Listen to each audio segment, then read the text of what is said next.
Welcome to square talks. నేను వాసవి సోమరాజ్. సమాజంలో health పరంగా ఉన్న ఎన్నో సమస్యల్లో ఎపిలెప్సీ అనేది కూడా ఒకటి. సో, ఎపిలెప్సీ అంటే ఏంటి? ఎపిలెప్సీ గల ముఖ్య కారణాలేంటి? దీనికి ట్రీట్మెంట్ ఎలా ఉంటుంది? ఇవే కాకుండా ఇంకా ఎన్నో విషయాలు ఈరోజు మనం తెలుసుకునే ప్రయత్నం చేద్దాము. ఈరోజు మనతో పాటు ఉన్నారు Renova century hospitals senior neurologist and adult epilepsy specialist doctor Abhinay గారు మనతో పాటు ఉన్నారు. సో, ఆయన్ని అడిగి ఎపిలెప్సీ గురించి పూర్తి వివరాలు తెలుసుకుందాం ఈరోజు. Hello sir. Hello madam. Sir అసలు ఎపిలెప్సీ అంటే ఏంటి? అండ్ ఫిట్స్, సీజర్స్ అని కూడా అంటారు కదా! ఇవన్నీ ఒకటేనంటారా? ఎపిలెప్సీ అంటే ఎప్పుడైతే ఒక పేషెంట్‌కి 2 or more seizures which are unprovoked okay. More than 24 hours apart వస్తాయో దాన్ని ఎపిలెప్సీ అంటాం. ఓకే. ఇక్కడ అన్‌ప్రోవోక్డ్ అన్న పదం వాడాను. అన్‌ప్రోవోక్డ్ అంటే ఏంటంటే ఒక ఇన్సల్ట్ లేకుండా లైక్ షుగర్ డౌన్ అయ్యో, ఓకే. లేకపోతే సోడియం డౌన్ అయ్యో, హ్మ్. లేకపోతే ఫీవర్ వల్లనో ఇట్లాంటివేమన్నా ప్రొవోకేటింగ్ ఫ్యాక్టర్స్ కాకుండా ఓకే. వేరే కారణాల వల్ల వస్తే అది 2 or more seizures 24 hours apart ఉంటే then we will call epilepsy. Okay sir. కానీ ఫిట్స్ ఉన్న అందరు పేషెంట్స్ ఎపిలెప్టిక్ అవ్వరు. ఓకే. ఎందుకు? ఫిట్స్ మనం సోడియం తక్కువైనా రావచ్చు, షుగర్ డౌన్ అయినా రావచ్చు, కాల్షియం అబ్నార్మాలిటీస్ ఉన్నా రావచ్చు, చాలా కారణాల వల్ల రావచ్చు. ఓకే. మనం ఓవరాల్‌గా చూసుకుంటే ఒక మనిషి లైఫ్ టైమ్‌లో 1 ఇన్ 10 పేషెంట్స్ వాళ్ళ లైఫ్ టైమ్‌లో ఒకసారి ఫిట్ వచ్చే రిస్క్ ఉంటుంది. Okay sir. హ్మ్. అండ్ ఇది రావడానికి గల ముఖ్య కారణాలేంటి కొన్ని చెప్పండి? అండ్ ఏ ఏజ్‌లో వాళ్ళకి ఎపిలెప్సీ అనేది ఎక్కువ వస్తూ ఉంటుంది? సో, ఎపిలెప్సీ అన్నది ఒక పర్టిక్యులర్ ఏజ్ గ్రూప్‌కి మాత్రమే వస్తుందని ఉండదు. Okay sir. అది చిన్నప్పుడు పుట్టిన పిల్లల నుండి పోయే వరకు పెద్ద వయసు వాళ్ళకి కూడా రావచ్చు. ఓకే. సో, కానీ కారణాలన్నవి వేరీ అవుతుంటాయి. వయసు పరంగా మార్పులొస్తుంటాయి. ఓకే. సో, కారణాలు ఏ రకంగా ఉండవచ్చు. ఫస్ట్ మెదడులో స్ట్రక్చరల్ లీషన్స్ అంటే ఓకే. మెదడులో ట్రామా అయ్యో, తలకు దెబ్బ తాకో, హ్మ్. లేకపోతే స్ట్రోక్ వచ్చో, లేకపోతే డెవలప్‌మెంటల్‌గా మెదడులో ఏమన్నా మాల్‌ఫార్మేషన్స్ లాగా ఉండో, హ్మ్. లేదా మెటబాలిక్ కారణాల వల్ల కానీ, ఓకే. లేదా జెనెటిక్ కారణాల వల్ల కానీ. జెనెటిక్ కారణాలంటే ఓన్లీ హెరిడిటరీగా తర్వాత జనరేషన్‌కి ఇన్హెరిట్ అవ్వాల్సిన అవసరం లేదు. కొన్ని జీన్స్ ఏంటంటే పేరెంట్స్ నుండి రావచ్చు. కొన్ని ఓకే. మ్యుటేషన్స్ వల్ల అంటే జెనెటిక్ ఇష్యూస్ కూడా ఉంటాయంటారు. ఉండవచ్చు. కానీ ఒక ఫ్యామిలీకి జెనెటిక్స్‌లో అంటే ఓ పేషెంట్‌కి సీజర్స్ ఉంటే, ఎపిలెప్సీ ఉంటే నెక్స్ట్ జనరేషన్‌కి కంపల్సరీ వస్తదన్న హార్డ్ అండ్ ఫాస్ట్ రూల్ లేదు. ఓకే. మిగతా కారణాలు ఒకవేళ బ్రెయిన్‌కి ఏమన్నా ఇన్ఫెక్షన్స్ మెదడు వాపు అంటాం గదా! ఓకే. బ్రెయిన్ ఇన్ఫెక్షన్స్ వల్ల కూడా రావచ్చు. లేదా immune mediated auto immune conditions అంటుంటాం. హ్మ్. బ్రెయిన్‌లో ఇమ్యూనిటీ వల్ల ఏమన్నా అటాక్ అవ్వడం వల్ల కూడా రావచ్చు. ఓకే. సో, ఇవి జనరల్‌గా మోస్ట్ కామన్ కారణాలు మనం చూసేటివి. Okay sir. అండ్ ఈ ఎపిలెప్సీ అనేది ఏ రీజన్ వల్ల వచ్చినా కూడా అందరిలో ఒకే విధమైనటువంటి లక్షణాలుంటాయా? లక్షణాలు అన్నీ ఒకలాగా ఉండదు. బ్రాడ్‌లీ క్లాసిఫై చేసుకుంటే 2 రకాలుగా ఉంటాయి. ఓకే. ఫోకల్, జనరలైజ్డ్ అని. జనరలైజ్డ్ అంటే మనకు బయట బాగా తెలిసింది 2 చేతులు కాళ్ళు కొట్టుకోవడం అట్లా రావచ్చు. లేకపోతే చిన్న వయసులో అబ్సెన్స్ ఎపిలెప్సిస్ అంటాం. హ్మ్. వాళ్ళకేంటంటే సడెన్‌గా బ్లాంక్ అయిపోవడాలు కొంతసేపు. మీ పక్క వాళ్ళు పలకరించినా పలకకపోవడం. మళ్ళీ సడెన్‌గా నార్మల్ అయిపోతుంటారు. ఓకే. లేదా కొంతమందికి మయోక్లానిక్ జర్క్స్ అంటాం. ఇట్లాంటి చిన్న చిన్న జర్క్స్ లాగా రావచ్చు. ఇది ఒక రకం. ఫోకల్ ఎపిలెప్సిస్ అంటాం. ఫోకల్ ఎపిలెప్సిస్ అంటే మెదడులో ఏదన్నా ఒక పర్టిక్యులర్ పార్ట్ ఎఫెక్ట్ అవ్వడం వల్ల వచ్చేది. ఓకే. ఫర్ ఎగ్జాంపుల్ చూపుకు సంబంధించిన భాగంలో ఒకవేళ ఎఫెక్ట్ అయితే హ్మ్. దాని నుండి ఫిట్స్ వస్తే హ్మ్. ఏమవుతుంది? చూపు రిలేటెడ్ సిమ్టమ్స్‌తో స్టార్ట్ అయ్యి తర్వాత మిగతా సిమ్టమ్స్ వస్తాయి.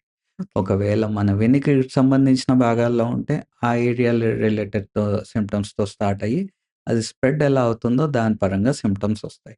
ఓకే. లేదా మన చెయ్యి కాలు కంట్రోల్ చేసే ఏరియాలో ఒకవేళ లెఫ్ట్ సైడ్ చెయ్యి కాలు కంట్రోల్ చేసే ఏరియాలో ఉంటే అది రైట్ చెయ్యి కాల్లో సిమ్టమ్స్ స్టార్ట్ అవ్వచ్చు.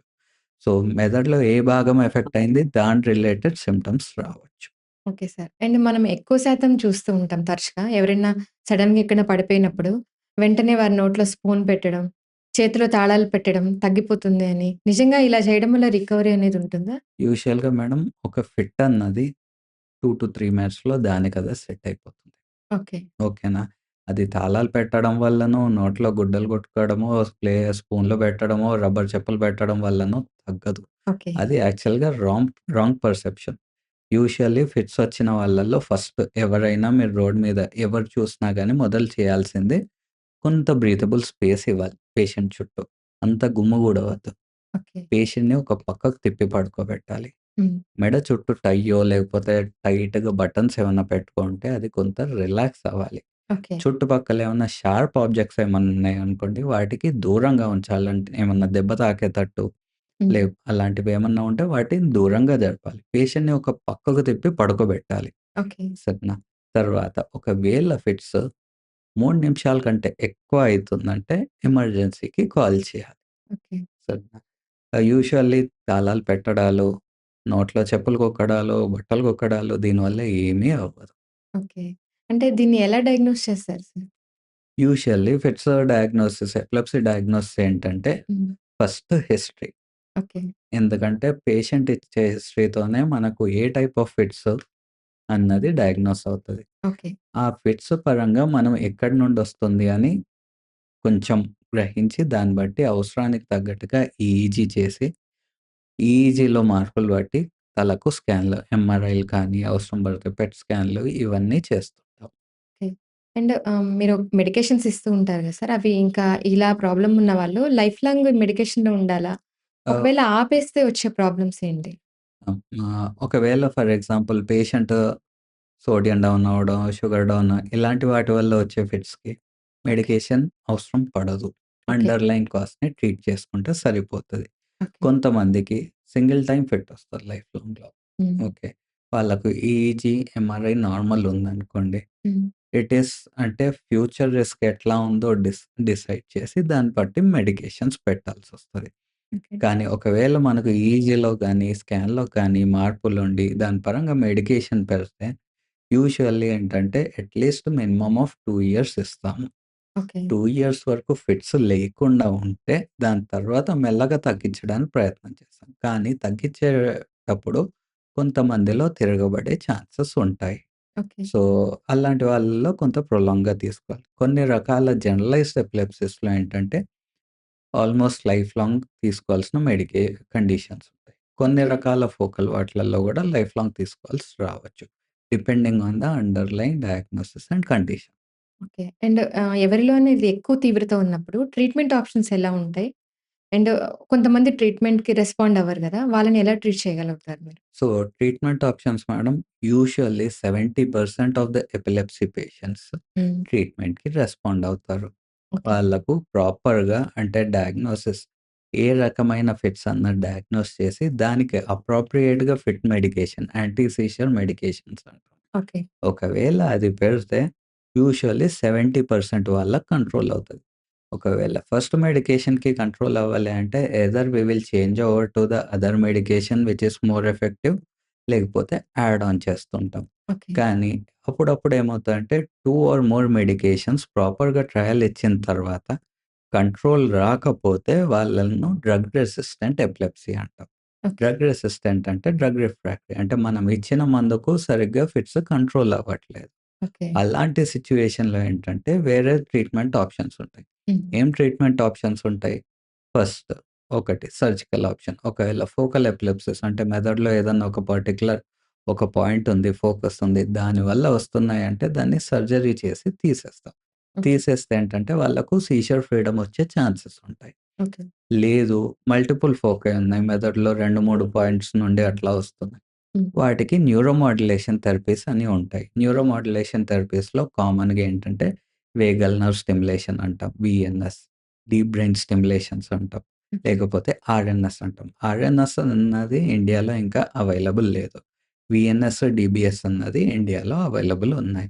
సో, ఇలాంటి మల్టిపుల్ ఫోకస్ ఉండి లేకపోతే సర్జికల్ రిసెక్టబుల్ ఏరియా కాదు అని అనుకుంటే హ్మ్. వాళ్ళలో ఈ న్యూరోమాడ్యులేషన్ ప్రొసీజర్స్ అన్నవి వాడవచ్చు.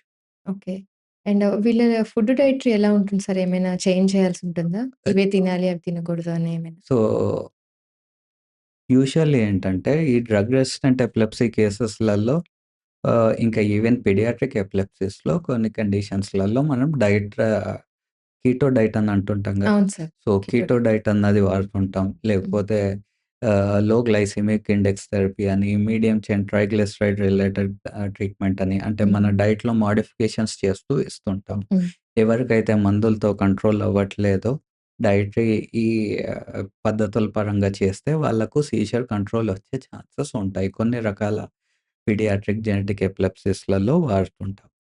అండ్ కొంతమంది ఈ ప్రాబ్లమ్ ఉన్న వాళ్ళని తొందరగా వాళ్ళ మ్యారేజ్ లైఫ్ అలా లీడ్ చేయాలంటే తొందరగా ఆలోచిస్తూ ఉంటారు. అంటే నెక్స్ట్ జనరేషన్ వాళ్ళకి కూడా ఇది కంటిన్యూ అవుతుందేమో అని అలా అయ్యే ఛాన్సెస్ ఉంటాయా?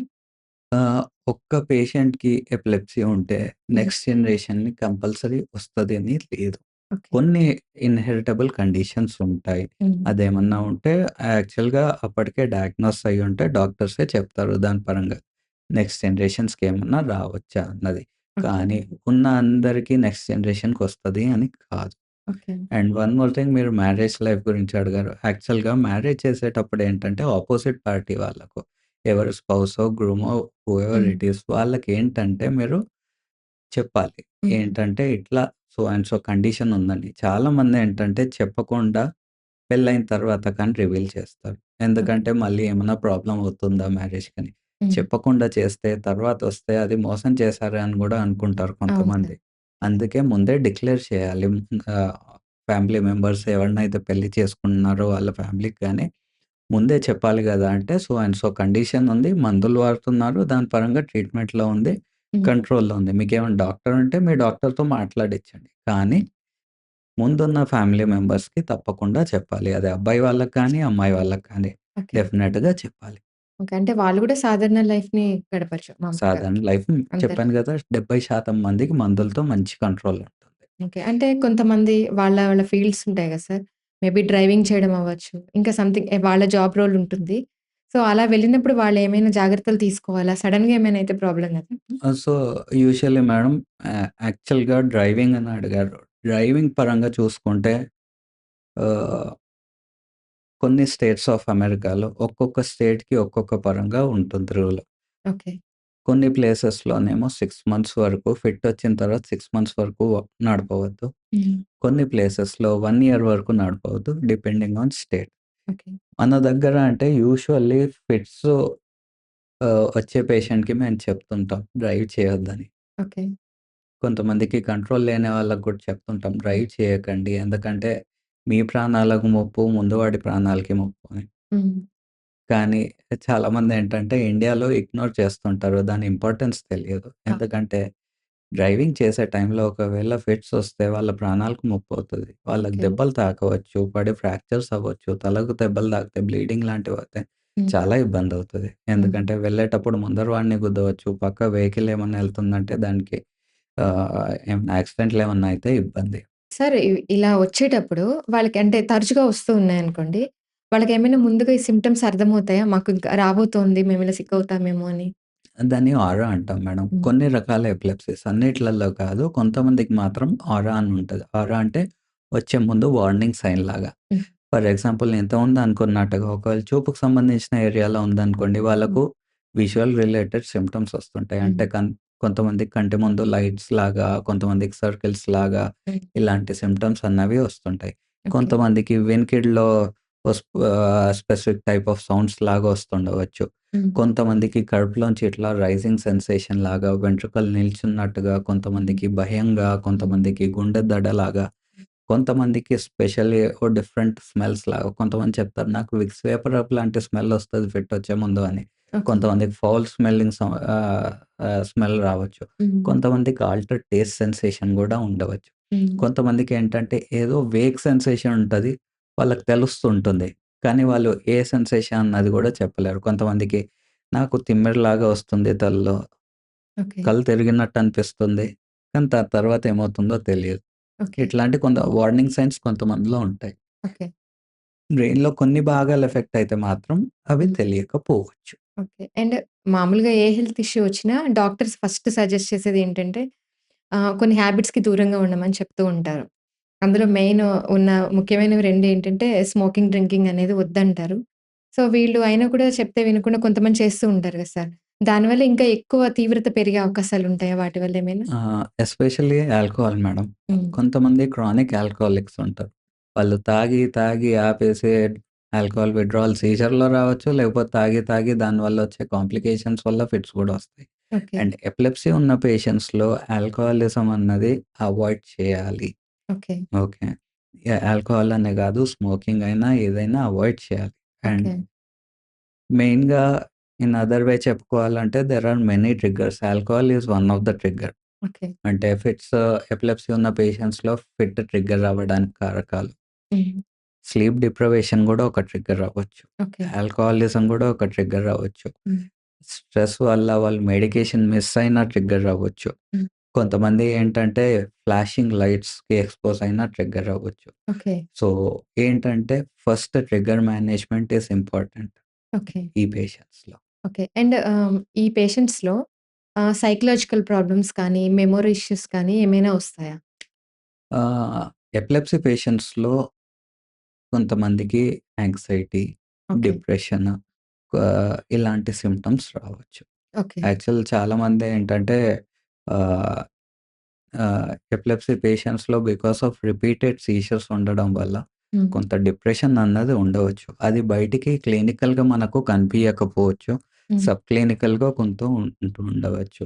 ఓకే. అండ్ యాంక్సైటీ ఇలాంటి సింప్టమ్స్ ఉన్నా గానీ యాక్చువల్‌గా ఆహ్, ఏ ఇబ్బందున్నా డాక్టర్‌తో డిస్కస్ చేయాలి. సో దట్ ఎర్లీ డిటెక్షన్ వల్ల యాక్చువల్‌గా they can be helped. Okay. And ఇంకొక డౌట్ ఏంటంటే సార్, ఇది ఒక్కటే ప్రాబ్లమ్ కాకుండా ఇతర వేరే ప్రాబ్లమ్స్ కొంతమందికుంటాయి. కిడ్నీ ఇష్యూస్ కానీ, స్టమక్ గానీ, బ్రెయిన్ ఆల్సో ఏమైనా. అలా ఉన్నప్పుడు వాళ్ళు అడ్మిట్ అవుతారు కదా సార్! అలాంటి టైంలో ఎక్కువ వింటూ ఉంటాం హాస్పిటల్స్‌లో. తొందరగా పేషెంట్‌కి ఫిట్స్ వచ్చినాయి ఇప్పుడు సడెన్‌గానే. సో, వేరే వాటి వల్ల కూడా వీటి మీద ఎఫెక్ట్ అవుతుందా? ఇలా వచ్చినప్పుడు? రావచ్చు మేడం. మీరు అంటే for example chronic liver disease, chronic kidney disease హ్మ్. ఇంకా ఈవెన్ అంటే యూజువల్లీ ఈ పేషెంట్స్ ఏంటంటే హ్మ్. మల్టిపుల్ మెడికేషన్స్ మీద ఉంటారు. Okay. And kidney failure per say uncontrolled chronic kidney disease ఉండి దానిలో ఏంటంటే కొంచెం ఎలక్ట్రోలైట్ డిస్టర్బెన్సెస్ వచ్చినా పర్ సే ఈ కిడ్నీ రిలేటెడ్ పారామీటర్స్‌లో మార్పు రావడం వల్ల కూడా ఫిట్స్ రావచ్చు. కొంతమందికి ఓకే. మయోక్లోనిక్ జర్క్స్ లాగా రావచ్చు. కొంతమందికేంటంటే యూజువల్లీ ఐసీయూలో ఇన్ఫెక్షన్స్ వల్ల అడ్మిట్ అయ్యే పేషెంట్స్‌లో వాళ్ళకు బయటికి ఫిట్స్ పర్ సే కనిపియకపోవచ్చు. కానీ వాళ్ళు మత్తుగా ఉండవచ్చు. ఓకే. వాళ్ళలో ఏంటంటే కారణం ఎందుకు మత్తుగా ఉన్నారో తెలియదు. హ్మ్. నాన్ కన్వల్సివ్ సీజర్స్ అంటారు. హ్మ్. అంటే కన్వల్షన్ అంటే చెయ్యి, కాలు కొట్టుకోవడం లాగా వచ్చేది. Non okay. కన్వల్సివ్ అంటే కొట్టుకోకుండా మెదడులో ఎలక్ట్రిక్ యాక్టివిటీ అబ్‌నార్మల్‌గా ఉండడం వల్ల హ్మ్. వాళ్ళు మత్తుగా ఉంటారు. ఓకే. సో, వీటిని నాన్ కన్వల్సివ్ సీజర్స్ అంటాం. ఓకే. వీటిని ఎర్లీగా డిటెక్ట్ చేయాలి. ఎందుకంటే ప్రొలాంగ్డ్‌గా ఈ నాన్ కన్వల్సివ్ సీజర్స్ 10 నిమిషాల కంటే ఎక్కువ ఉంటే నాన్ కన్వల్సివ్ స్టేటస్ ఎపిలెప్టికస్ అంటాం. ఓకే. అంటే మెదడులో అబ్‌నార్మల్ ఎలక్ట్రిక్ యాక్టివిటీ 10 నిమిషాల కంటే ఎక్కువ ఉంటే హ్మ్. యూజువల్లీ బ్రెయిన్ డ్యామేజ్ అయ్యే రిస్కులుంటాయి. సో, అలాంటివి ఎర్లీగా డిటెక్ట్ చేసుకొని ట్రీట్ చేసుకుంటే they will come back to normal state. Death risk అనేది ఎంతవరకు ఉంటుంది సార్ ఈ పేషెంట్స్‌లో? సో, ఎపిలెప్సీ పేషెంట్స్‌లో డెత్ రిస్క్ దాన్ని సుడెప్ అంటాం. Okay. Sudden unexpected death in patients with epilepsy. హ్మ్. ఇదేంటంటే వేరే కారణాలు లేకుండా కొంతమంది పేషెంట్స్ ఫిట్స్ ఉన్నవాళ్ళు బెడ్ మీద eh, చనిపోయి ఉంటారు. ఓకే. సో, దాన్ని సుడెప్ అంటారు. ఎంత రిస్క్ ఉంటుందంటే పెద్దవాళ్ళలో 1000 మందిలో ఒక్కళ్ళకు, చిన్న పిల్లల్లో 4500 మందిలో ఒక్కళ్ళకు ఉండవచ్చు. ఓకే. ఇది సుడెప్ రిస్క్ అంటారు. ఇది హ్మ్. కామన్‌గా ఎవరికి చూస్తుంటాము? యూజువల్లీ ఎవరికైతే ఫిట్స్ కంట్రోల్‌లో ఉండవో, మల్టిపుల్ మెడికేషన్స్ తీసుకున్న కంట్రోల్ ఉండదు. కొంతమంది మెడికేషన్స్ నెగ్లెక్ట్ చేసి ఫిట్స్ రావడాలు లాంటివి ఉంటాయి వాళ్ళలో. వాళ్ళలో లేకపోతే రాత్రి పూట ఫిట్స్ వచ్చే వాళ్ళలో, వీళ్ళలో కామన్‌గా చూస్తుంటాం. ఓకే. సో, అందుకే పేషెంట్స్ చెప్తాం. ఫిట్స్ వచ్చినా ఇగ్నోర్ చేయకండి. డాక్టర్‌ని కలిసి దాని పరంగా మందులు పెట్టుకోవాలి.